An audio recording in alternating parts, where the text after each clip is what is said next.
Hello, I'm Zach OJ. This week there was some tuning done to Assassination Rogue, and I wanted to go over it. I wanted to go over what would be changing for Mythic Plus, changing for raid, specific fights, things like that. Just kind of my thoughts on the whole Assassination changes, or what this really does to impact like your choices for bosses or choices for Mythic Plus dungeons. So in the patch notes, which I'll leave in the description, this current one, this is the Rogue Assassination got changed. All ability damage increased by 3%. Mutilate damage increased by 40%, ambush damage increased by 40%. So this is clearly targeted. This Nurbar 2-set bonus reduction was the 2-set was really strong for Assassination, so I think Blizzard didn't like that. But these changes are clearly targeted at increasing the single target damage of Assassination Rogue by doing the mutilate and the ambush damage. That's clearly something that they're trying to aim for, and it seems to be quite successful at bringing Sin Rogue back to like pretty close next to Sub Rogue, which is actually behind Outlaw Rogue when it comes to like raiding and tuning and stuff like that. Usually Blizzard is looking at raids, especially because this is targeted at single target. We're going to be comparing the Assassination to the other two rogue specs because those are your other choices when you're picking a rogue in raid. So before this patch, what had been happening was every single boss was a sub-rogue boss, and the bosses that Assassination would get played on were Mugsy. So Mugsy, the reason that you would play Assassination on it is because, first off, the way guilds were struggling in Race World first is the execute phase, and Assassination has an execute, and so they were lusting in the execute phase, as well as the Assassination Rogue is able to cleave with Caustic Spatter onto the goons. So you'll see right here, Exile does nothing special and is just King's Banning and is cleaving onto these ads. You see, his is a good POV because he has the damage numbers for Caustic showing up on these goons. So you see he's just sitting here free cleaving both of these ads at the same time. This is really strong for the DPS check that the Race to World First guilds had to go through. I assume it's going to be the same for other guilds that are progressing this, especially because not everyone's as good as Liquid and Echo and Method. So they'll need that damage, that extra damage, to be focusing onto the boss rather than having Exile go sub-rogue and then go inside of one of the cages and try to kill it like quickly before doing something else. So that was one of the benefits to running Assassination Rogue. Then you see as well, this is their kill pool. So I go to the point where they're in execute. So it is right here. So right here, this is the start of execute phase. They're at 40%, but this is where they're going to press lust. And so Exile is going to have his death mark. He has his pot coming up in 2 seconds, and he's just going to crank during this. The sub-rogue execute, not sub-rogue, Sin Rogue execute starts at 35%. And so you see the boss is now down 35.1, and now it's in execute. So he has 23 seconds of execute lust. His Eye of Kazan is 20 stacks max. He has a pot on this.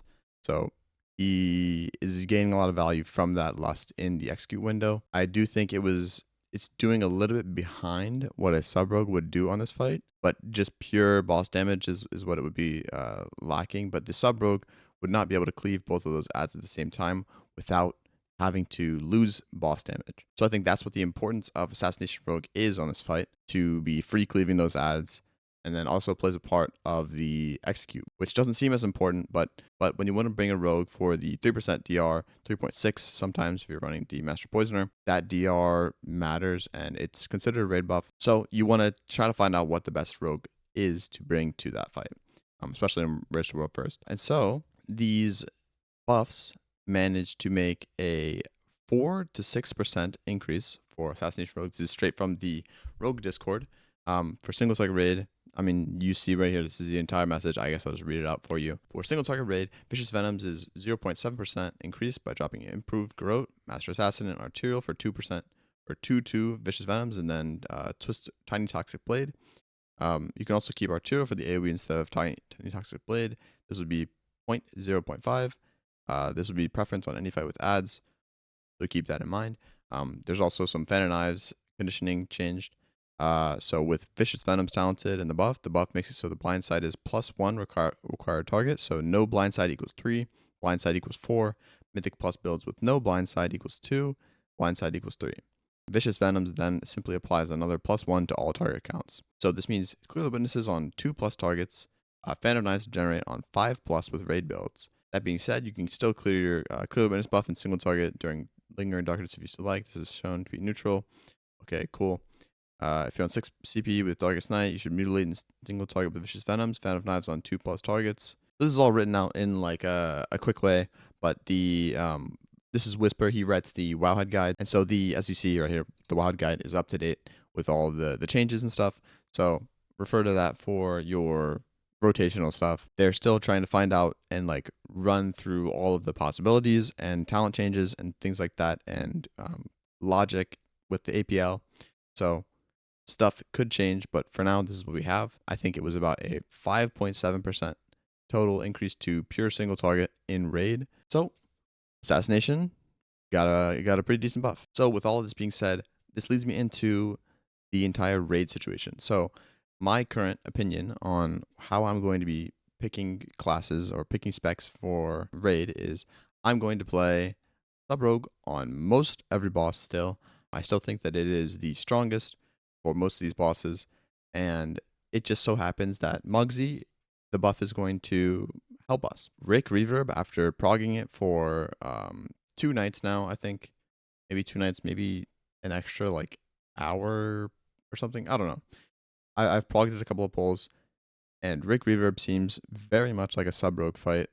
Styx seems kind of just up in the air, especially with the like performance of logs. You can just kind of play whatever on Styx. I think I'm going to play Assassination because I'm just spam cleaving the whole time while just doing boss damage.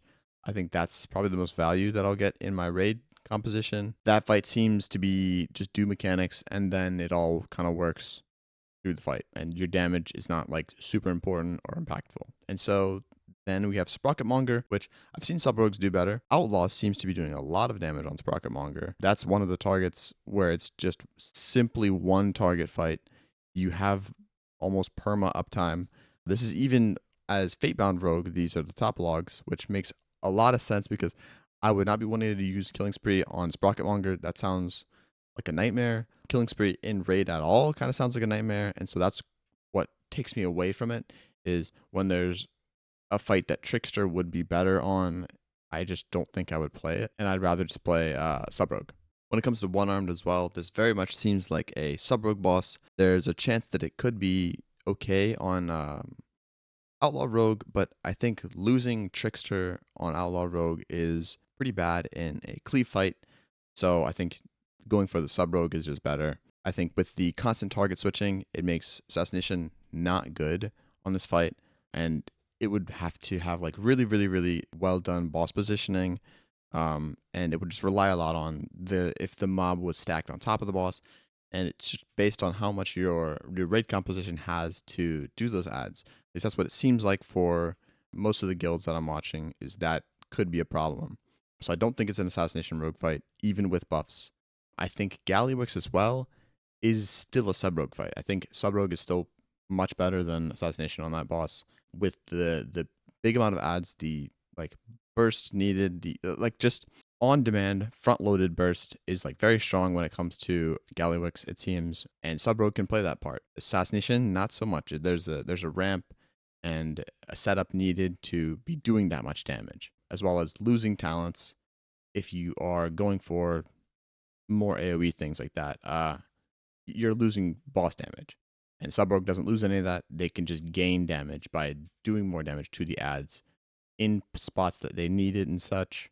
So with my conclusion of raid, I am still going to be playing Sub Rogue for every boss besides Muggsy. I think Muggsy and maybe Styx. Styx is kind of just, I'm going to play whatever. But those I'll be playing Sub Rogue on. I do think something to look for is Sprocketmonger. We could see Outlaw overtake Sub Rogue on this fight with a couple more logs and stuff like that, because they are very strong in single target, and it's a very, very reasonable thing to be playing Outlaw on this fight. So now that raid is out of the way, I will go over Mythic Plus. So Mythic Plus, this seems to be just kind of a random buff for Assassination.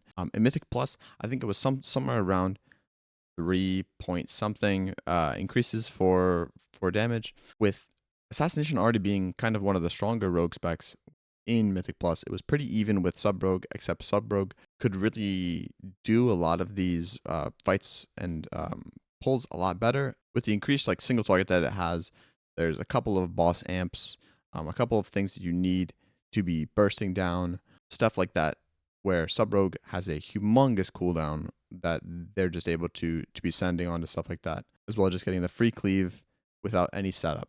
So I think the way Mythic Plus is going to play out, even though this is a pretty strong buff, it's still going to be a matter of Sub Rogue is played in dungeons that is better than Assassination Rogue. And there's times where you'll play Assassination Rogue, and there's times where you just won't. So you see, this is the spec popularity in Mythic Plus 14s and up in all dungeons this entire season. So you see, even before the buffs, there's not been much played recently, but before the buffs, Sub Rogue and Assassination Rogue are getting about the same play rate in all dungeons. But then you look a little bit closer, and this is still all season, 14 and up, and a dungeon like Cinderbrew. Cinderbrew, Assassination is being played much more than Sub Rogue, where Sub Rogue is very low on the bottom here. I think what leads to this is the amount of big pulls and things like that, where Assassination just cranks in AoE. It also has the B boss, where it's going to be funneling into the main target. It has the IPA boss, where it's funneling into the main target. And then there's big targets that need to die that can be cleaved off of. You can just funnel into them, like those the hobgoblins, the hyenas. When you're going to the other side, there's usually one big target in the packs, and then a bunch of random mobs that you can funnel and prio into the big mob that needs to die. I think that's what makes it strong in Cinderbrew, and I think it just will be stronger. It'll continue to be played in Cinderbrew over Sub Rogue. And then you have in Mythic Plus in Floodgate, this is all season, 14 and up. So Assassination is, again, being played much more than Sub Rogue in this dungeon. There's not really much utility difference that comes from Assassination versus Sub Rogue. Assassination loses a lot from dropping anything to get Iron Wire. If they're dropping Sanguine Blades to get Iron Wire, which is the Garrote Silence, they're losing a lot of damage. I think the last time it was about 4% damage that you're just losing straight up from dropping for Iron Wire. I'd have to resim that. Don't take that number as like a hard strike value, but there's so many dungeons that it doesn't really even matter to be using Garrote Silence. It's very undervalued this season. We just bring Rogue for damage, so that's all we do. And Floodgate, there's a lot of pulls that are very big, that are again able to take all these small mobs, prio and funnel into a big mob. Lots of AoE, tons of pulls like that will matter for your dungeon, just funneling into a main target. The Big Mama boss is like very strong for Assassination Rogue to be just constantly killing the ads over and over and over and over and over. I think that gives a lot of value because it's just a 5 target fight the whole time, and that's your max cent of blood stacks. Even though the amp, you can have a Sub Rogue just crank on that amp, you still need someone to kill the ads. That is a part of the fight, so I think it's very important. And then you get to the 2-man boss, where it's those two bosses. Having Assassination just like 2 target seems to be better than Sub Rogue, especially when the bosses are running around and doing all this stuff. You have bleeds up on both of them. You're much easier able to cleave off of these. So I think all in all, I think you will be playing Assassination Rogue in Floodgate still, and it'll just be stronger. Then you have the next dungeon. We have Priory. So this is, again, 14 and up in the entire season. So Assassination is being played much more than Sub Rogue. Again, it has to do with the pull counts, where there's massive AoE pulls that do matter for Assassination Rogue to be killing, and they can just constantly have that damage. And you're not able to pull all of the mobs together in one pull to be utilizing the Sub Rogue's massive burst in their cooldowns, because Sub Rogue doesn't have much crazy damage outside of their cooldowns. They have constant damage. They have a small window where they do a lot of damage. But when it comes to Priory, you're thinking of all these pulls where it's back to back to back to back of things that need to die. And Assassination Rogue doing that big AoE while having a big mob as well to just funnel into and kill seems to be doing much better than Sub Rogue in this dungeon. So these were like the 3 dungeons that I'm seeing that Assassination should be played over Sub Rogue. I think it is also important to like keep a good watch on these. This isn't like a foolproof way of looking at this info and even getting this info too. This is based on people that are pushing and what people know and what people are testing. There's no really like solidified meta. There's just a lot of people testing things. So I do think it is important to like closely monitor how well Assassination is going to be doing in Mythic Plus now. It really could be taking over Sub Rogue in other dungeons as well, where it was already close, and then just because Assassination does more damage, you might bring it over a Sub Rogue, or you might choose to play Assassination instead of Sub, because you're not really picking a rogue. If you're picking a class for a meta, you'd probably pick something else. I'm looking at Boomkin. Boomkin probably gonna be really good this season, especially with those buffs that they just got. Then another one to look for is Outlaw Rogue is good. Like I think I've undervalued Outlaw Rogue for a little while now, and kind of just summed it up to blah blah blah target cap. But I think if you pull around an Outlaw Rogue, you will do well, and it is very viable to do so. Obviously, you have Walks playing with his 5-man group. Those guys are cranking. They do very well, and they're very good players. And for that reason, they're making it work. So I do think you can make a lot of things work at a close to rank 1 level, especially even if you're target capped. You just kind of have to play around the strengths of your class. So if you were to play Sub Rogue in a dungeon where most people are playing Assassination Rogue, you'd probably want to play around that. And you probably would want to have your tank pull around that. Instead of just brute forcing your way through, try to really think about what you're doing and how you're playing the game with all the classes you have. I think that plays a big part into the success of some of the people in Mythic Plus. The people doing the rank 1 keys that are creating this meta of Vengeance, Disc Priest, Fire Mage, Unholy Death Knight, Balance Druid. Those people are really good at everything. And so that's why they've selected these exact comps for very specific reasons. And it's not just this class does the most damage. This class like brings a raid buff. Like that's the only reason. It's also doing good damage and it brings a raid buff. And the way you play around it is by doing XXX, like doing those things. Make sure to keep all that in mind and play whatever you like. If you're not searching for the best rogue spec on anything, guess what? Assassination Rogue got a buff. If you've only played Assassination Rogue, keep playing it. Have fun with it. Sub Rogue, you're still doing great.